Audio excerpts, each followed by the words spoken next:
নমস্কার, তোমাদের সকলের প্রিয় পাঠশালায় আরো একটি নতুন ক্লাসে তোমাদের সকলকে জানাই স্বাগত। আজকে আমি তোমাদের সাথে আলোচনা করব তৃতীয় শ্রেণীর আমাদের পরিবেশ বইটি পড়া এবং সেই পড়াটি থেকে কিছু অতি সংক্ষিপ্ত প্রশ্নের উত্তর। আগে আমি তোমাদের পড়াটি ভালোভাবে বলে দিচ্ছি, তোমরা মন দিয়ে সকলে পড়াটি শুনবে, তারপর আমি তোমাদের প্রশ্নের উত্তরগুলো লিখিয়ে দেবো এবং তোমরা সেই প্রশ্নগুলো খাতায় লিখবে এবং নিজেরা প্রশ্নের উত্তরগুলো লেখার চেষ্টা করবে। তাহলে পড়াটা ভালোভাবে মন দিয়ে শুনে নাও। আজকে পড়াটির নাম হলো উনুন আর আগুন। বাড়িতে রোজ রান্না হয়, সকলের বাড়িতেই রোজ রান্না হয়। সেই রান্নাটা কিভাবে করা হয়, উনুনে করা হয় এবং আগুন না থাকলে কিন্তু কোনো রান্না করা যেত না। আগেকার দিনে যেমন আগুন ছিল না, তাই তারা কাঁচা জিনিসই খেত। তাহলে সেটাই আমরা পড়বো। তারপরে দেখো বলেছে, কিন্তু দিদিমণি বলছিলেন অনেকদিন আগে নাকি লোকে রাঁধতে পারতো না, তেল মশলার ব্যবহার জানতো না। কমল বলল, মানুষ তখন কি করে খেত? দীপু বলল, বেগুন পোড়া খাসনি, ওই রকম পুড়িয়ে খেত। আয়ুব বলল, যা পুড়িয়ে খাওয়া যায় না তা খেত না। কেতু কি বললো, খাবে না কেন, কাঁচা খেত। তাহলে দেখো, আমি তোমাদের বললাম যে আগেকার দিনে যখন আগুন মানুষ ব্যবহার করতে জানতো না, তখন তেল মশলার ব্যবহার জানতো না, তখন তাহলে মানুষ কি খেত না? হ্যাঁ, অবশ্যই খেত। তখন তারা কাঁচা জিনিস খেত। তারপর দেখো, হীরা বলল, কিন্তু রাঁধতে শেখেনি কেন? কড়া ছিল না। কেতকী বলল, নাকি উনুন ছিল না। আমি জানি বড় ঠাকুমাদের ছোটবেলায় গ্যাসের উনুন ছিল না। ফতেমা বলল, গ্যাসের উনুন না থাকলে রান্না হবে না। আমাদের বাড়িতে এখনো গ্যাসের উনুন নেই। কাঠের উনুন, কয়লার আঁচ অথবা কেরোসিনের স্টোভে রান্না হয়। তাহলে দেখো, গ্যাসের উনুন ছাড়াও কিন্তু রান্না হয়। কিসে? কাঠের উনুনে রান্না হয়, কয়লার আঁচ ব্যবহার করে রান্না হয় এবং কেরোসিন স্টোভেও রান্না করা হয়। এইসব শুনে দিদিমণি একটু হাসলেন, বললেন, আগুন জ্বালাতে পারতো কিনা সেটা ভেবেছো? তোমাদের বাড়িতে কিভাবে আগুন জ্বালানো হয়? জমরু বলল, দেশলাই কাঠি দিয়ে। দেশলাই বাক্সের গায়ে কাঠির বারুদ ঘষলেই আগুন জ্বলে ওঠে। তাহলে দেখো, যে আগুনটা জ্বালাবে সেটা তো, আগুনটা জ্বালানোর জন্য কিছু তো দরকার। সেটা তো তখনকার দিনে ছিল না, তাই তখন তো তারা আগুন জ্বালাতে পারতো না। এখন দেখো, দিদিমণি বললেন যে আগুন জ্বালানোর জন্য তো তোমরা বাড়িতে কিছু একটা ব্যবহার করো, মানে তোমরা বাড়িতে কিভাবে আগুনটা জ্বালাও? দেশলাই কাঠির সাহায্যে। দেশলাই বাক্সের গায়ে কি থাকে?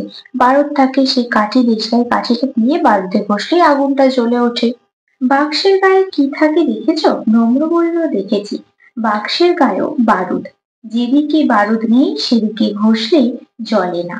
বাহ, তুমি তো খুব ভালোভাবে দেখেছো। আর কি করে আগুন জ্বালানো যায়? টিপাই সাধারণ লাইটারের কথা বলল। ফতেমা গ্যাসের উনুন জ্বালানোর লাইটারের কথা বলল। সুজান আগুন থেকে আগুন জ্বালানোর কথা বলল। দেখো, কত রকম ভাবে আগুন জ্বালানো যায়। দেশলাই বাক্সের গায়ে যে বারুদটা থাকে সেটা ঘষলেই আগুন জ্বলে ওঠে, সেটা দিয়ে আগুন জ্বালানো যাবে। আবার সাধারণ যে লাইটার থাকে সেই লাইটার দিয়ে আগুন জ্বালানো যাবে। আবার গ্যাসের উনুন যারা ব্যবহার করে, গ্যাসের উনুন জ্বালানোর যে লাইটার সেটা দিয়েও আগুন জ্বালানো যাবে এবং আগুন থেকে আগুন জ্বালানোও যাবে, সেটার কথাও বলা হলো। ইসমাইল বলল, রান্না করতে পারা বড় সহজ নয়। আগুন, উনুন, বাসন, খাবার দাবার সব দরকার। দিদি হেসে বললেন, ঠিক তাই। ধরে নাও চাল, মাছ, আনাজ আছে, তবে কাঁচা। ভাত, মাছের ঝোল, তরকারি হবে। আর কি কি লাগবে সেগুলো নিয়ে কি কি করবে? তাহলে দেখো, এই যে চাল, মাছ, আনাজ, এগুলো কি তোমরা কাঁচা খাবে? এগুলো তো কাঁচা খাবে না, এগুলো তো রান্না করে খেতে হবে। তার জন্য তো সবকিছু দরকার, আগুন দরকার, উনুন দরকার, বাসন, খাবার দাবার সব কিছুরই দরকার। তবে একটা রান্না তৈরি হবে। না হলে কি তোমরা এগুলো কাঁচা খাবে? কাঁচা তো খাবে না। ভাত, চাল আছে, তা ভাত রান্না করার জন্য উনুন দরকার, বাসন দরকার, হাঁড়ি কড়া সবকিছু দরকার। মাছের ঝোল রান্না করার জন্য কড়া দরকার, তরকারির জন্য কড়া দরকার এবং মশলাপাতি দরকার। উনুন দরকার, আগুন দরকার। সেগুলো তো আগের দিনে ছিল না, তাই আগেকার মানুষ কাঁচা জিনিসই খেত, কাঁচা জিনিসই ব্যবহার করতো। যখন থেকে আগুন ব্যবহার করা শুরু করলো, তারপর মানুষ আস্তে আস্তে পুড়িয়ে খেতে শিখলো এবং এখনকার দিনের মানুষ কি করে, সবকিছু রান্না করে খায়। সবাই সকলের বাড়িতে রান্না বান্না সবকিছুই হয়। আমাদের এই পরোটা থেকে তাই আমরা জানতে পারলাম যে আগেকার দিনের মানুষ কি খেত, এখনকার দিনের মানুষ কিভাবে আগুন জ্বালায়, কিভাবে রান্না করে, এটা এই পড়াটার মধ্যে বলা আছে। এবার দেখো নিচে কি বলা আছে। বলেছে কাঁচা খাদ্য রান্না করতে আর কি কি লাগে, আর কি কি করতে হয় নিচে লেখো।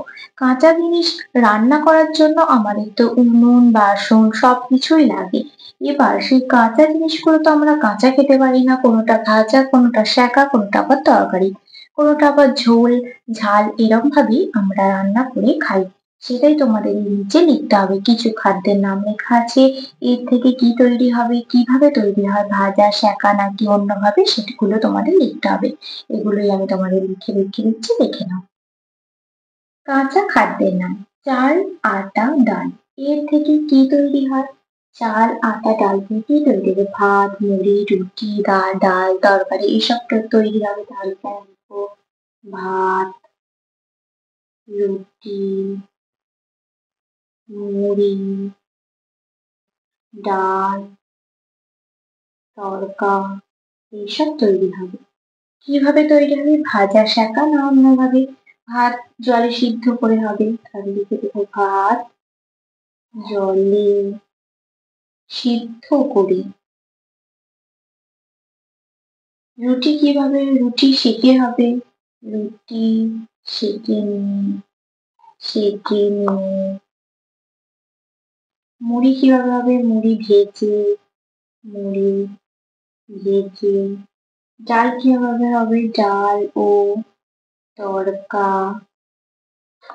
তেল, মশলা দিয়ে সিদ্ধ করে। তারপরে আছে আনাজ। এর থেকে কি তৈরি হবে? তরকারি তৈরি হবে, ভাজা তৈরি হবে। তরকারি আর দেবো ভাজা।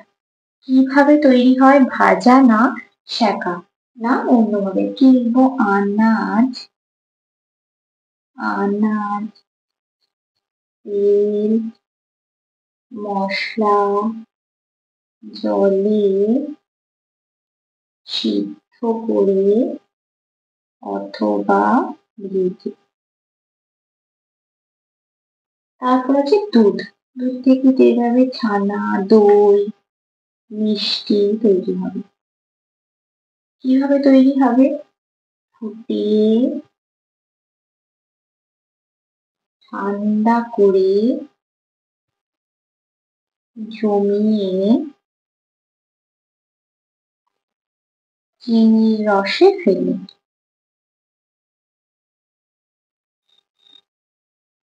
ছানা হবে ফুটিয়ে, দই হবে ঠান্ডা করে জমিয়ে, আর মিষ্টি হবে চিনির রসে ফেলে। তারপর আছে কি? মাছ, নানা রকম তরকারি এবং ভাজা।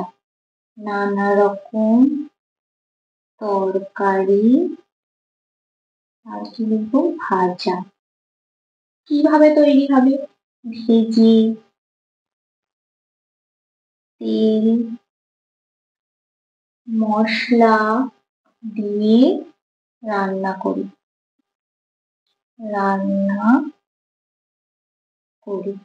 তারপর হচ্ছে মাংস। মাংস নানা রকম পদ হবে। নানা রকম পদ। কিভাবে তৈরি হবে?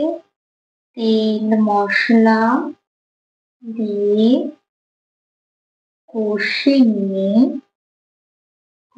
নিয়ে সিদ্ধ করি।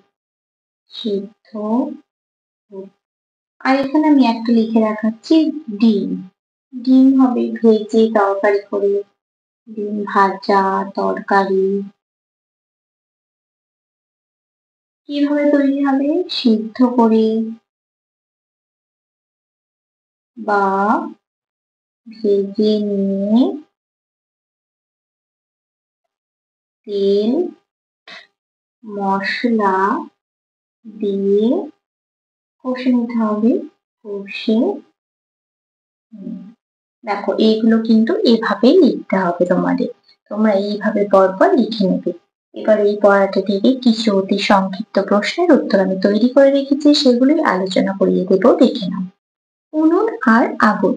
বাড়িতে রোজ কি হয়? বাড়িতে রোজ রান্না হয়। রান্না শেখার আগে মানুষ কিভাবে খাবার খেত? রান্না শেখার আগে মানুষ আগুনে ঝলসে বা পুড়িয়ে নিয়ে রান্না খেত। কোন কোন খাবার আগেকার মানুষরা খেত না? যেসব খাবার পোড়া খাওয়া যায় না তা আগেকার মানুষরা খেত না। আগেকার মানুষ রাত্রি জানতো না কেন? আগেকার মানুষ আগুন জ্বালাতে পারতো না, তাই তারা রাত্রি জানতো না। কোথায় আগুন জ্বালিয়ে রান্না করা হয়? উনুনে আগুন জ্বালিয়ে রান্না করা হয়। এখন কিসের উনুনে রান্না হয়? এখন গ্যাসের উনুনে রান্না হয়। যাদের বাড়িতে গ্যাসের উনুন নেই তারা কিভাবে রান্না করেন?